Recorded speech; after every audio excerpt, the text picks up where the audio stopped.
नमस्कार, मैं हूं आपके साथ प्रदीप आजाद। राजस्थान में रीट भर्ती परीक्षा मामला या कहें रीट पेपर लीक मामला लगातार गर्माता जा रहा है। राजस्थान में जिस तरीके से हालांकि गहलोत सरकार ने रातों रात एक्शन लेकर बोर्ड के चेयरमैन और सचिव को पनिश्ड भी किया है, बर्खास्त किया है, निलंबित किया है, लेकिन तमाम इस मुद्दे को लेकर जिस तरीके से एसओजी की अभी तक जांच जारी है और माना जा रहा है कि आने वाले कुछ ही वक्त में कुछ और भी अधिकारी और कर्मचारियों पर गाज गिर सकती है।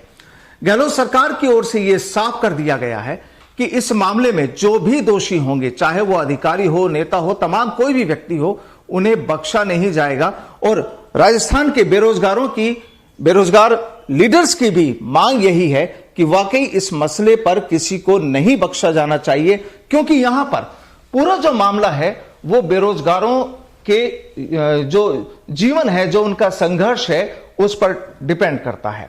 आज इसी मुद्दे पर चर्चा के लिए हमारे साथ मौजूद हैं भरत बेनीवाल जी हैं, राष्ट्रीय रोजगार संघ के अध्यक्ष हैं, ईरा बोस हैं, युवा हल्ला बोल अध्यक्ष हैं, रोशन मुंडोतिया पूर्व छात्र संघ अध्यक्ष हैं, मनोज मीणा जी हैं, तकनीकी बेरोजगार महासंघ अध्यक्ष, और साथ में होंगे अनिल डेनवाल जी जो भीम आर्मी के प्रदेश अध्यक्ष हैं। सबसे पहले भरत जी, लगातार आप लोग भी संघर्ष करते रहे, अब जब सरकार एक्शन के मूड में है तब कहां, अब क्या वापस कोई आंदोलन की जरूरत महसूस करते हैं? जी बिल्कुल, आंदोलन से ही ये सब कुछ हो पा रहा है। सबसे पहले तो हमने धरातल पे एक अच्छा काम कर दिया था कि एसओजी में पहले मुकदमा दर्ज करवाया। सबसे पहले तो आज से जब रीट हुई थी उससे थोड़े दिन बाद ही करवा दिया था।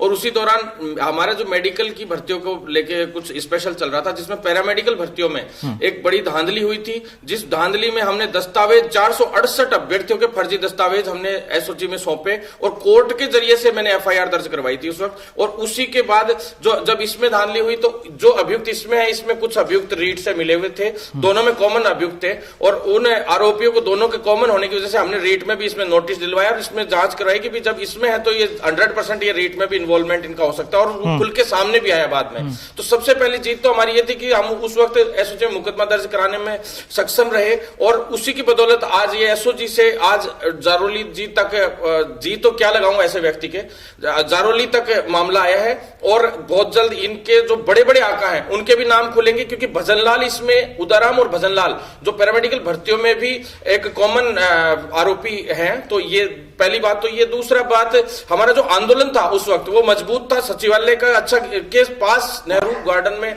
अशोक उद्यान में, हम लोगों ने एक बड़ा महापड़ाव भी डाला था उसमें। उसके बाद जो वार्ता हुई, हम सभी साथी लोग मौजूद थे उस वक्त, तो वार्ता हुई, सीएस साहब से भी हमारी वार्ता हुई, मुख्यमंत्री के ओएसडी साहब से भी वार्ता हुई, उच्च अधिकारियों से वार्ता हुई, और उस वार्ता के पश्चात इन्होंने कहा कि हम एक फर्जीवाड़े के खिलाफ एक बड़ा अध्यादेश लेके आएंगे। इन्होंने हमें आश्वासन भी दिया और उस वक्त घोषणा भी हुई थी अक्टूबर माह में, इन्होंने अध्यादेश के लिए घोषणा भी की थी और एक बड़ा आंदोलन हम लोगों ने करने को कहा था। लेकिन उस अध्यादेश में क्या है, इन्होंने कुछ चीजें कमजोर रखी। 7 साल की केवल सजा रखी। क्या कठोर से कठोर कानून हम बनवाना चाहते थे, साथ में सीबीआई जांच की भी मांग थी। रीट में मैं इतना, हम लोग मेडिकल भर्तियों को लेकर मैं आंदोलन पे था, तो हम लोग रीट और जो जितने भर्तियों में फर्जीवाड़े के मामले थे उनको लेकर हम लोग ढंग से नहीं कर पाए थे उस वक्त। लेकिन जो फर्जीवाड़े के खिलाफ कानून के लिए हमने मुख्य रूप से और मेडिकल विभाग की कुछ भर्तियां ज्यादातर को लिखित परीक्षा से करवाने के लिए, ताकि उसमें फर्जीवाड़ा ना हो सके। मेरिट आधार पे और बोनस आधार पे भर्तियां होती थी, तो कई लोग मेरिट आधार पे फर्जी विश्वविद्यालयों से डिग्रियां बनवा के लिए करते थे। उसी में वो पैरामेडिकल भर्ती भी उसी तरह से फर्जीवाड़ा हुआ था।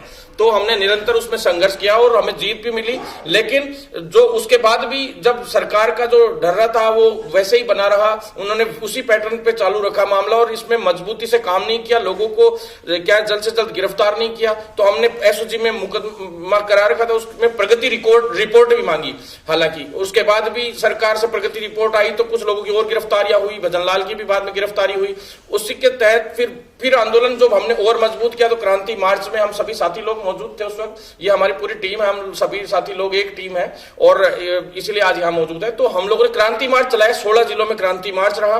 उसमें बड़ी संख्या में युवाओं ने शिरकत की और कई भर्तियों का हमने उसमें निराकरण भी करवाया। हमारे मेडिकल विभाग के अलावा शायद अब तक कोई भी भर्ती प्रक्रिया में, अब तक प्रक्रिया में ही चल रही है, आधी अधूरी पड़ी है। 18 से अब तक कोई भी भर्ती। चलिए बिल्कुल आपके पास आएंगे, लेकिन यहाँ पर सवाल यह भी उठता है कि चूंकि अब गवर्नमेंट एक्शन में है अधिकारियों पर गाज भी गिर चुकी है। तो अब क्या मांग है आप लोगों की? बिल्कुल सर, हमारी जो प्रथम मांग है वो है कि सीबीआई जांच हो, क्योंकि सीबीआई जांच शुरू से हम मांग कर रहे हैं। सरकार बार बार इस बात को टाल रही है। अभी आज जैसे सरकार कुछ नुमाइंदों ने इस बात को सहमति भी दी थी कि रिट परीक्षा अगर कहीं न कहीं अगर घपलाबाजी पाई जाती है तो वो रद्द कर सकते हैं हम। लेकिन आज कहीं मुख्यमंत्री जी का इशारा आ गया कि ये रद्द नहीं होगी। हमारी मांग रद्द करना नहीं है, हम चाहते हैं कि सीबीआई की जांच हो, जिससे दूध का दूध और पानी का पानी हो। तो क्या आपको एसओजी पर भरोसा नहीं है? एसओजी पे भरोसा है, लेकिन कहीं ना कहीं जैसे जिस प्रकार से युवाओं में आक्रोश है, कहीं ना कहीं ये देखने में मिल भी रहा है कि जो प्रशासनिक अधिकारी हैं वो बिना किसी बड़े नेता के हाथ के इस प्रकार का कदम नहीं हटा सकते। और जब राजस्थान के जो बेरोजगार हैं वो जब डिमांड कर रहे हैं, मांग कर रहे हैं बार बार, तो सरकार को मेरे हिसाब से इसमें कोई संकोच नहीं बरतना चाहिए। उनको अगर वो सही है अपनी जगह पे तो सीबीआई को कर दो। वो एसओजी का मामला अगर वो मानते हैं तो सीबीआई को करा सकते हैं, वो अगर वो सही है, पाक साफ है। सवाल ये भी उठता है ना कि जिस तरीके से कहा जा रहा है कि स्ट्रांग रूम से जो पेपर लीक हुआ है, पेपर जो वहां से आउट हुआ है, हालांकि आज कुछ कांग्रेस नेताओं का यह भी कहना था कि पेपर लीक नहीं हुआ है, पेपर चोरी हुआ है। तो यहां पर चोरी हुआ है या लीक हुआ है, लेकिन वो एक अलग सवाल है। यहां पर क्या कुछ गुंजाइश आपको लगती है कि और भी लोग इस मसले में शामिल हो सकते हैं? बिल्कुल सर, जिस प्रकार से एसओजी ने ये माना है कि शिक्षा संकुल के स्ट्रांग रूम से पेपर निकला है। पहली बात तो आप मुझे ये बताइए, कोई वो स्ट्रांग रूम है, एक नाथिका वाड़ा है जो वहां से पेपर निकल गया? शिक्षा संकुल एक इतनी बड़ी संस्थान है, वहां पे सारा ये पूरी सेटिंग हुई है। 24 तारीख को वहां डीपी जारोली का और प्रदीप पारा सर का एक रात रुकना और वहां से पेपर निकल जाना। जब डीपी जारोली जी ये कहते हैं कि पेपर की जो पैकिंग है वो हमने ऐसी कर रखी है, अगर 10 मंजिल से भी फेंकेंगे तो वो पन्नी फटेगी नहीं। मैं डीपी जारोली से पूछना चाहता हूं, आप ये बताइए शिक्षा संकुल से पेपर कैसे निकल गया? आप कह रहे हो कि वहां कैमरे लगे हुए हैं, सारी चीज है, तो आखिरकार में वो पेपर फिर निकाला किसने? कहीं ना कहीं इसमें जो डीपी जारोली जी है, प्रदीप पारा सर है, ये जो लोग हैं ये इस चीज में आ रहे हैं कि ये लोग शामिल है और इन्होंने ही इनकी सह से ये पूरा घोटाला हुआ है। तो सरकार ने तो उनको सजा दे दी ना, एक को बर्खास्त कर दिया, एक को निलंबित कर दिया। उनके बर्खास्त और जो निलंबित किया है उससे काम चलने वाला नहीं है, क्योंकि ये तो चंद लोग हैं, ये तो मछलियां हैं। जो अभी जो बड़े मगरमच्छ है, जो सरकार के बड़े मंत्री है, वहां पे जो अभी निशाना जा रहा है हमारा कि वो अगर उन लोगों की जांच होगी तो पता लगेगा। और अभी आप तो जिक्र कर रहे थे कि आप एसओजी से संतुष्ट हो या नहीं हो, तो हम एसओजी से संतुष्ट इसलिए नहीं है, अगर एसओजी अगर जांच करेगी तो प्रदीप पारा सर और डीपी जारोली तक ही पूछताछ कर पाएगी। जब अगर नंबर आता है सरकार के बड़ी मंत्रियों का, जिसमें शिक्षा मंत्री खुद गोविंद सिंह डोटासरा आरोप लगे हुए हैं और भी अभी कल सुभाष गर्ग के बारे में भी जानकारी मिली हुई है, तो अगर इनसे जब पूछताछ की जब नंबर आएगा तो एसओजी आपको लगता है पहुंचेगी? एसओजी नहीं पहुंचेगी वहां पे। अगर सीबीआई जांच इसमें मिलती है तो एसओजी सरकार के मंत्रियों से पूछताछ करेगी और सारी चीजें आपके सामने आ जाएंगी कि इसमें कितने लोग शामिल थे सरकार के। इतना बड़ा घोटाला सरकार की सह के बिना नहीं हो सकता। प्रदीप पारा सर और डीपी जारोली तो बहुत छोटी मछलियां हैं, बड़े मगरमच्छों को कौन पकड़ेगा? एसओजी नहीं पकड़ सकती। इसीलिए हम चाहते हैं कि सीबीआई जांच हो और राजस्थान के 26 लाख जो रीट के अभ्यर्थी है उनको न्याय मिले। और जितने बड़े लेवल पे पेपर बेचा गया है, मतलब प्रिंटर लगा लगा कर भजनलाल कहरा ने पेपर बेचा है, तो इसमें कोई गुंजाइश ही नहीं बचती कि और कोई चीज करने की। तो सरकार को पेपर तुरंत निरस्त करना चाहिए। और दूसरी बात, और एक बात मैं आपसे कहना चाहता हूं कि आज सीएम साहब कम वेट कर रहे थे कि इस मुद्दे पे सीएम साहब चुप्पी कब तोड़ेंगे। आज आप देख लीजिए कि सीएम साहब ने ट्वीट किया था कि हमें कमेटी बना रहे हैं और एसओजी फ्री हैंड है। तो मैं कहना चाहता हूं सीएम साहब से कि कमेटियां आप बना रहे हो तो कमेटी की जब जरूरत क्या है? भजनलाल कह रहा है कि प्रिंटर लगाकर पेपर बेचा है, एसओजी ने ये वेरीफाइड कर दिया कि शिक्षा संकुल से पेपर निकला है, तो कमेटी बनाकर आप बेरोजगारों को बेवकूफ बना रहे हो। कमेटी की जरूरत नहीं है गहलोत साहब, यहाँ जरूरत है सीबीआई जांच की, यहाँ जरूरत है इस पेपर को निरस्त करने की। जब इतने बड़े लेवल पेपर निकला है, पूरा घोटाला हुआ है, आप जांच कराइए आपकी सरकार के मंत्रियों की, तो आपको पता लग जाएगा कि ये घोटाला कितना बड़ा है। यानी आपका ये कहना है कि इस पूरे मामले में मंत्री भी शामिल है, घोटाला भी बड़ा है। आखिर क्या मानते हैं कि कितना घोटाला रहा होगा इस पूरे मसले पर? इसके अंदर जब रीट सीबीआई मांग की, इसकी सीबीआई जांच की मांग के लिए हमने सबसे पहले ही धरना दिया था शहीद स्मारक पे जी। तो उस धरने को और सरकार ने उसको दबाने के लिए रात में हमारे साथ में 8 बजे लाठीचार्ज किया था। उसी टाइम दबाने की कोशिश सरकार की पूरी थी। रीट का रिजल्ट जल्दी जारी करना और कहीं न कहीं इसके अंदर जैसे एक एक, जैसे सबसे पहले बत्तीलाल को पकड़ना, फिर भजनलाल, ऐसे करते कड़ी से कड़ी खुलती जा रही है। तो आज शिक्षा संकुल से जो पेपर जो बाहर आता है, तो अब मंत्रियों का भी सह हो सकता है इसके अंदर। अभी कुछ दिन पहले अभी सुभाष गर्ग जी का भी नाम सामने आ रहा है, और कोई कह रहे हैं कि जब पंजाब के अंदर जो मंत्री जी बैठे उनका भी नाम सामने आ रहा है। तो हम यही चाहते हैं कि आज रीट का जो तैयारी कर रहे हैं जितने भी बेरोजगार हैं, इन्होंने पंजाब के कौन से मंत्री हैं? उनका नाम नहीं है, लेकिन अभी जो चल रहा है पंजाब की सुर्खियों में है। और रीट की तैयारी करने के लिए गांव से किसान का बेटा, मजदूर का बेटा यहाँ पे जयपुर में पढ़ने आता है, और वो तैयारी करके और उन्होंने मेहनत करके ये जो एग्जाम देता है उसको क्या पता था कि ये पेपर भी लीक होगा, और उसके बाद में आगे अब अगर आज एग्जाम रद्द करती है तो कहीं न कहीं नुकसान तो इन बेरोजगारों को ही उठाना पड़ेगा। और अनिल जी, चूंकि ठीक है, यहाँ पर अब बीजेपी और कांग्रेस तमाम तरह के यहाँ पर प्रतिक्रियाएं भी आ रही हैं, राजनीति भी हो रही है और एक्शन भी हो रहा है, तो आप चूंकि भीम आर्मी से जुड़े हैं, बेरोजगारों के लिए आप काम कर रहे हैं यहाँ पर, तो किस तरीके से लेते हैं पूरे मसले को? देखिए, ऐसा है, जहां जहां जिस प्रदेशों में सरकारें रही हैं जी, वो एक दूसरे पे आरोप लगाती रही हैं जी। और जहां बीजेपी की बात करूं तो उत्तर प्रदेश में भी ये मामले रहे हैं, वहां भी लगातार पेपर लीक का मामला रहा है। लेकिन राजस्थान सरकार की बात करो, लेकिन उन्होंने कानून बना के और तुरंत एक्शन भी लिया है वहां पर। तुरंत एक्शन लिया है, लेकिन लीक तो रहा है मामला, लीक तो लगातार हुए हैं वहां पे भी। छात्र वहां भी धरने बैठे रहे, 69,000 शिक्षकों की भर्ती वाले मामले में वहां लोग बैठे रहे हैं जी। और सेंटर की बात कर लीजिए, सेंटर में SSGD वाले लोग बैठे रहे हैं। आज पटना में भी यही हाल चल रहा है जहां बीजेपी सरकार है। और राजस्थान में पिछले 1 साल से शहीद स्मारक पे ऐसा कोई दिन नहीं है जहां बेरोजगार युवा बैठा ना हो। SI का मामला ले लीजिए, JN का मामला ले लीजिए, पटवारी, और अभी हाल फिलहाल में रीट का मामला। और रीट के मामले में काफी दिन से युवाओं की और तो बेरोजगार जितने भी साथी हैं हमारे ये संघर्ष के साथी है, लगातार आवाज उठाते रहे कि इस भर्ती पे CBI जांच हो। तो सरकार लगातार ये पहले दिन से मना करती आ रही कि लीक हुआ ही नहीं। और आजकल जो जारोली जी को इन्होंने बर्खास्त किया, जब लीक ही नहीं हुआ पेपर तो उन्हें बर्खास्त क्यों किया गया? बिल्कुल ठीक है, तो सरकार ने कहीं न कहीं अपने मन में मान तो लिया है कि लीक तो हुआ है। नहीं, वो तो जो SOG की जो इन्वेस्टिगेशन हुई है वहां कहीं ना कहीं कुछ न कुछ मिला ही है। आपकी बात सही है, इन्वेस्टिगेशन में अगर मिला है तो वो बड़े जो है ना, बड़े लोग जो बड़े नेताओं की तरफ इशारा हो रहा है, तो उन्हें बचाने के लिए इन छोटे जो अधिकारी हैं इन पे गाज गिराई जा रही है। तो जब युवाओं की एक ही मांग है कि CBI जांच, तो CBI जांच क्यों नहीं करा रही सरकार? क्यों डर रही है? क्या वो नेताओं को बचाना प्रयास कर रही है?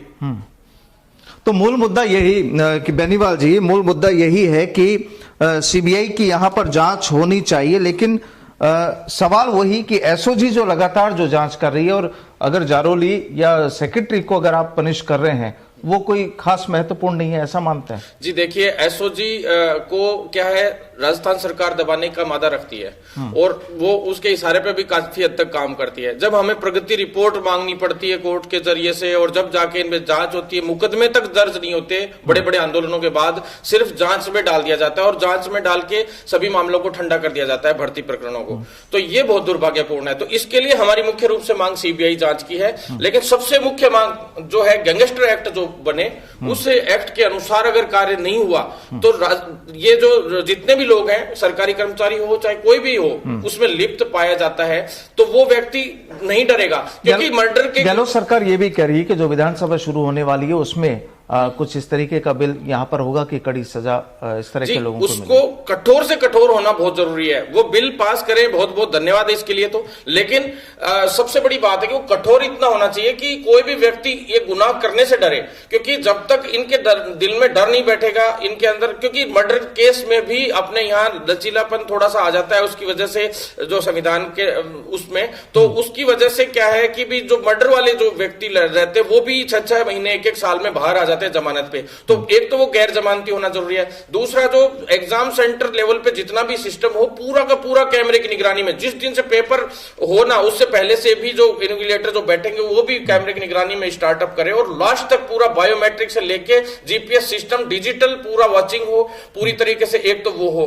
तीसरी बात यह कि रीट है, जैसे तो रीट अकेला ही नहीं है, हर भर्ती में यही हालत है। जैसे मनोज मीणा भाई ने बताया, JN SI, पहले SI भर्ती के लिए इन लोगों ने भी काफी संघर्ष किया था भाइयों ने। तो ये कोई एक पेपर की बात नहीं है, जब तक ये सिस्टम कानून नहीं बनेगा मजबूती से, तब तक हर भर्ती में इसी तरह की बातें आती रहेंगी और इसी तरह से मुद्दे उठते रहेंगे। सबसे बड़ी बात है कि एक बेरोजगार युवा बेचारा लोन पर लेके पढ़ाई करता है और इतनी बुरी हालत रहती है, वो कैसे भी ये सोचता है कि 4 महीने से भी 5वें महीने जयपुर नहीं रहना पड़े कोचिंग के लिए, क्योंकि उनको पता है 1-1 रुपए का लोन पे लेके वो लोग पढ़ाई करते। तो ये बहुत दुर्भाग्यपूर्ण है। आप एक तरफ बात करते हो किसानों की और संवेदनशीलता की, तो संवेदनशीलता अगर है तो आप तुरंत प्रभाव से एक्शन क्यों नहीं ले रहे हैं? आपको बोलने का मौका, इतना बड़ा मामला हो गया राजस्थान में, पूरे फ्रंट पेज पे लगातार चल रहा है। मुख्यमंत्री जी का आज जाके छोटा मोटा ट्वीट और स्टेटमेंट आया है, उनको संवेदनशीलता बहुत पहले दिखानी चाहिए थी। दूसरा, आप लोग अनशन, अभी आपने कहा था थोड़ी देर पहले कि भी आंदोलन की बात, तो आंदोलनों से तो कोई ज्यादा इनकी सुनवाई फर्क पड़ता नहीं है, अनशन वगैरह इनसे ज्यादा इनके आज तक फर्क पड़ा नहीं है, क्योंकि मनोज मीणा भाई है हमारे, इन्होंने लगातार अनशन किया था। कितने दिन का था? लगभग काफी दिन इन्होंने अनशन किया था। उसके बावजूद भी इनकी सुनवाई नहीं हुई। उस टाइम जेईएन भर्ती में इन्होंने पेपर लीक प्रकरण को ही इसी के लिए ही किया था इन्होंने। तो ये तो इनके सरकारों को ज्यादा फर्क पड़ता नहीं है, लेकिन इनके जब तक लट नहीं पड़ेंगे ढंग से, एक तो हम कानूनी लड़ाई लड़ी रहे हैं, और सीबीआई में भी रोशन भाई ने भी और हम लोगों ने मिलकर, अभी ईरा भाई ने भी, हम लोगों ने सभी ने मिलकर ये तय कर लिया है कि 1-2 दिन में सीबीआई के लिए हम लोगों ने रिट पिटीशन दायर कर रहे हैं सीबीआई जांच के लिए। तीसरी चीज, हमारा एक्शन ही अब आगे का इतना खतरनाक होगा।